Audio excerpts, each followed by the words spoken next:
Hey guys ఇప్పుడు చాలా మంది ఏంటంటే ఆర్థరైటిస్ లేకపోతే జాయింట్ పెయిన్స్ వల్ల చాలా బాధపడుతూ ఉన్నారు. మీ చుట్టుపక్కల కూడా చూస్తే ఎంతో మంది ఉంటారు, అట్లా హండ్రెడ్స్ ఆఫ్ పీపుల్ ఉంటారు కదా. కానీ మీరు ఎప్పుడైనా అనుకున్నారా మనం తినే ఫుడ్కి ఆ జాయింట్ పెయిన్స్కి కానీ ఆర్థరైటిస్ కానీ లింక్ ఉందని? అయితే ఇక్కడ తెలుసుకోవాల్సిన విషయం ఏంటంటే ఆర్థరైటిస్ అంటే ఏంటంటే మన జాయింట్స్ దగ్గర ఇన్ఫ్లమేషన్ క్రియేట్ అవుతుంది, దాన్ని ఆర్థరైటిస్ అంటారు. అయితే చాలా మంది ఏమనుకుంటారంటే అవును నాకు జాయింట్ పెయిన్స్ కానీ లేకపోతే ఆర్థరైటిస్ కానీ ఎందుకు వచ్చిందంటే నేను ఎక్కువ పని చేసేవాడిని, ఎంతో దూరం నడిచేవాడిని, లేకపోతే చాలా పనులు చేసుకున్నాను కాబట్టి అరిగిపోయినాయి అందుకనే ఇట్లా వచ్చినాయి అని చెప్పి చాలా మంది అనుకుంటారు. కానీ మీకు ఒక విచిత్రం ఏంటో తెలుసా? చాలా వరకు తెలియంది చాలా మందికి ఏంటంటే అదొక అబద్ధం. మొత్తం ఆర్థరైటిస్ జాయింట్ పెయిన్ లో అది కొంచెం భాగం మాత్రమే అది కాంట్రిబ్యూట్ చేస్తుంది, కానీ మేజర్ గా వచ్చి అది కాదు. సో ఒక అరిగిపోయినాయి అందుకనే నొప్పి వస్తున్నాయి అనేది రాంగ్. అయితే మనం వీడియో లోపల కంప్లీట్ గా వెళ్లే ముందు ఒకవేళ మీ ఫ్యామిలీలో కానీ లేకపోతే మీ రిలేటివ్స్ లో కానీ మీ ఫ్రెండ్స్ లో కానీ మీకు ఎవరైనా తెలిసిన వాళ్ళు ఉంటే ఒకవేళ జాయింట్ పెయిన్స్ కానీ ఆర్థరైటిస్ కానీ ఉంది బాధపడుతున్నారు అనుకోండి, ఈ వీడియో పంపించండి. దానివల్ల ఏంటంటే అసలు రియల్ గా అసలు ఎందుకు వస్తుంది, మనం ఎలా ఇంప్రూవ్ చేసుకోవచ్చో కూడా క్లారిటీ వస్తుంది. ఫస్ట్ మనం ఒక అబద్ధాన్ని తీసేద్దాం. ఏంటంటే చాలా మంది ఏంటంటే ఇప్పుడు అరిగిపోయినాయి కాబట్టి మనకి నొప్పులు వచ్చినాయి సంథింగ్ చెప్తా ఉంటారు కదా. బాగా గుర్తు పెట్టుకోవాల్సింది ఏంటంటే మన జాయింట్స్ అనేవి రాళ్ళు కాదు.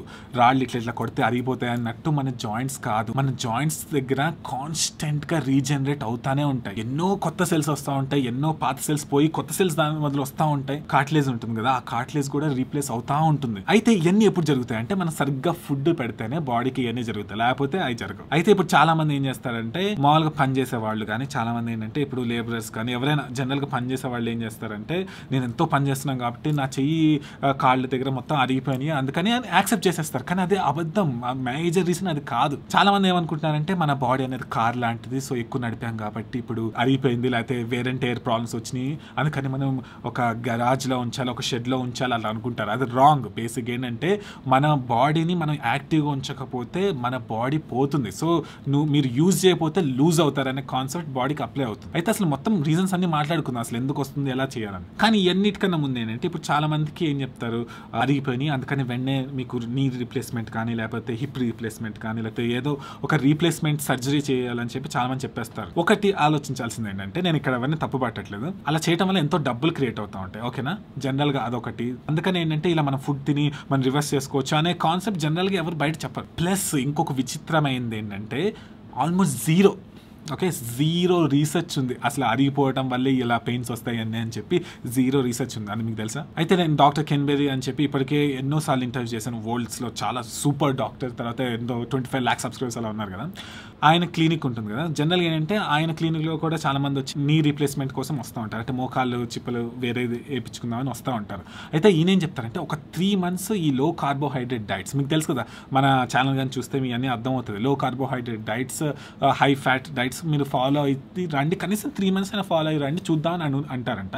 దాంట్లో చాలా మంది వరకు వాళ్ళకి ఆ పెయిన్స్ పోయి చాలా మంది నీ రీప్లేస్మెంట్ ఆ సర్జరీ క్యాన్సిల్ చేసేసుకున్నారు. సో అసలు ఫుడ్స్ ఎలాంటివి తీసేయాలి, మనం ఎలాంటి ఫుడ్ తీసేస్తే మన బాడీకి బాగుంటుంది, అప్పుడు మన బాడీ ఆర్థరైటిస్ కానీ జాయింట్ పెయిన్ నుంచి బయటకు వస్తుంది అయిన మాట్లాడుకుందాం. సో ఫస్ట్ ఆఫ్ ఆల్ ఇది మాత్రం చాలా సార్లు వినాల్సింది ఏంటంటే కార్బోహైడ్రేట్స్ అనేది తగ్గించాలి. ఎందుకంటే కార్బోహైడ్రేట్స్ తగ్గిస్తే బాడీలో ఉన్న షుగర్ లెవెల్స్ తర్వాత సీరం ఇన్సులిన్ లెవెల్స్ అనేవి తగ్గుతాయి. ఇప్పుడు మామూలుగా బాడీలో ఎక్కువ షుగర్ కానీ ఎక్కువ ఇన్సులిన్ కానీ ఉందనుకోండి, అప్పుడు ఏమవుతుందంటే ఇన్ఫ్లమేషన్ క్రియేట్ అవుతుంది జాయింట్స్ దగ్గర. అది ఇన్ఫ్లమేషన్ క్రియేట్ ఏమవుతుందంటే జాయింట్స్ ని డ్యామేజ్ చేస్తూ ఉంటుంది. అది కూడా ఏంటి లైనింగ్, జాయింట్స్ దగ్గర లైనింగ్ ఉంటుంది కదా అక్కడ డ్యామేజ్ చేస్తూ ఉంటుంది. సో అందుకని కార్బోహైడ్రేట్స్ తగ్గించాలి. సెకండ్ ఏంటంటే గ్రెయిన్స్ ఉంటాయి కదా, గ్రెయిన్స్ వీట్ కానీ రైస్ కానీ అవి తగ్గించాలి. గ్రెయిన్స్ అనేవి మన బాడీకి కొత్త, బేసిక్గా మీరు ఎన్ని చెప్పినా కూడా. ఇప్పుడు మామూలుగా ఏంటంటే వీట్ ఉంటుంది కదా గోధుమ, దానివల్ల ఎంతో మందికి ఎన్నో ప్రాబ్లమ్స్ వస్తున్నాయి. అమెరికాలో అయితే ఇది అందరికీ తెలిసిందే, చాలా మంది సీలియాక్ డిసీజ్ ఇంకా ఏవో చాలా వస్తూ ఉంటాయి, అందుకని చాలా మంది వీట్ కూడా అవాయిడ్ చేస్తూ ఉంటారు.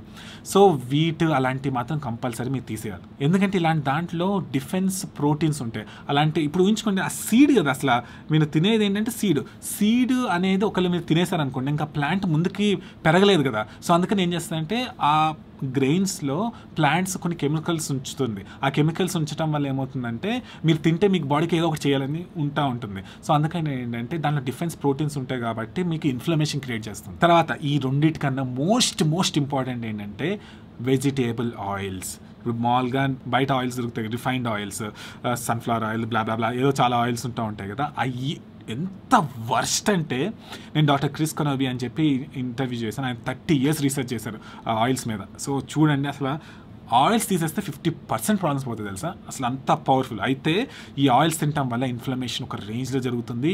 జాయింట్ పెయిన్స్కి, ఆర్థరైటిస్కి నెంబర్ 1 ఇది. మన డైట్ చేసే వాళ్ళు చాలామంది నెయ్యి తింటారు కదా ఈ ఆయిల్స్ తినకుండా, వాళ్ళకి ఎంతమందికి జాయింట్ పెయిన్స్ పోయినాయి తెలుసా. ప్లస్ ఈ ఆయిల్స్లో omega-6 to omega-3 రేషియో అనేది చండాలంగా ఉంటుంది. అందుకని ఏమవుతుందంటే ఇంకా ఇన్ఫ్లమేషన్ క్రియేట్ అయిపోయి జాయింట్స్ అనవసరంగా డ్యామేజ్ చేసుకుంటారు. తర్వాత తాగే డైరీ తాగద్దు, అంటే మీన్ ఏంటంటే పాలు అలాంటివి వద్దు.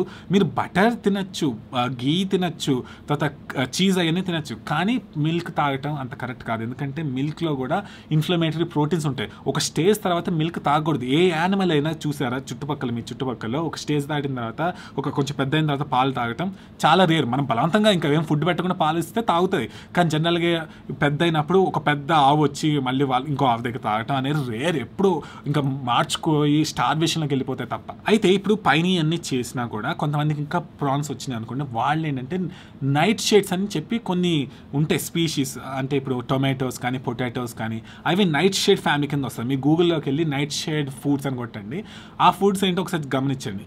దాన్ని కొన్ని రోజులు, ఒక 1 month, ఒక 2 months అట్లా అవాయిడ్ చేయడానికి ట్రై చేయండి. తర్వాత ఇవన్నీ చేసినా కూడా ఇంకా తగ్గలేదు అనిపిస్తే లెగ్యూమ్స్ అని ఉంటాయి. లెగ్యూమ్స్ అంటే బీన్స్ కానీ, పీస్ కానీ, చిక్ పీస్ అలాంటి పీస్ ఉంటాయి కదా, సో అలాంటివి కూడా అవాయిడ్ చేయడానికి ట్రై చేయండి. ఇక్కడ ఇదేంటంటే మనం మొత్తం ఫర్ ఎవర్ ఇప్పుడు ఇట్లానే చేస్తామని చెప్పట్లేదు. ఒక 1 to 3 months బేసిక్గా మీరు చేశారనుకోండి, జాయింట్ పెయిన్ సరంగా రాలేదనుకోండి, మీకు అర్థమైపోతుంది. అప్పుడు ఒకవేళ ఏమైనా ఫుడ్ యాడ్ చేసినప్పుడు మీకు జాయింట్ పెయిన్ వచ్చింది అనుకో, ఓకే దీనివల్ల నాకు వచ్చిందని క్లారిటీ ఉంటుంది. అయితే చాలా మంది అనుకోవచ్చు ఇవన్నీ ఎందుకు చేయాలి, టాబ్లెట్స్ వేసుకుంటే సరిపోతుంది కదా అంటే, అవును టాబ్లెట్స్ వేసుకుంటే నొప్పి తగ్గిపోతుంది. కానీ డాక్టర్ కిన్బెరీ ఏం చెప్పారంటే, చాలా మంది పేషెంట్స్ చూసారంటే ఏంటంటే అవన్నీ వద్దు డాక్టర్ నాకు జస్ట్ టాబ్లెట్స్ ఇవ్వండి అంటే ఇచ్చారు. ఇప్పుడు స్టెరాయిడ్స్ కానీ వేరే సంథింగ్ ఏదో నొప్పి తగ్గించేసి ఇచ్చారు. సో అప్పుడు ఏమైంది, వేసుకున్నారు, కానీ తర్వాత వాళ్ళు కిడ్నీ ప్రాబ్లమ్స్ వచ్చినాయి, తర్వాత ఏదో ఒక ప్రాబ్లం వచ్చింది. సో ఇలాంటి దానికి సైడ్ ఎఫెక్ట్స్ కంపల్సరీ ఉంటాయి. ఇలా క్రానిక్గా ఇన్ఫ్లమేషన్ని ఆపడానికి మీరు టాబ్లెట్స్ వేసుకున్నారు అనుకోండి, ఏమవుతుందంటే side effects compulsory. Kidney damage అనేది మాత్రం కిన్బెరీ గారు చాలాసార్లు చూసారు. తర్వాత కిడ్నీ ఒకటే కాదు, వేరే ఆర్గన్స్ కూడా దెబ్బతింటాయి. సో ఇప్పుడు చెప్పింది ఏంటంటే, ఇప్పుడు మామూలుగా ఇవన్నీ ఫుడ్ హ్యాబిట్స్ ఫాలో అవుతూ మీరు యాక్టివ్ కూడా ఉండాలి.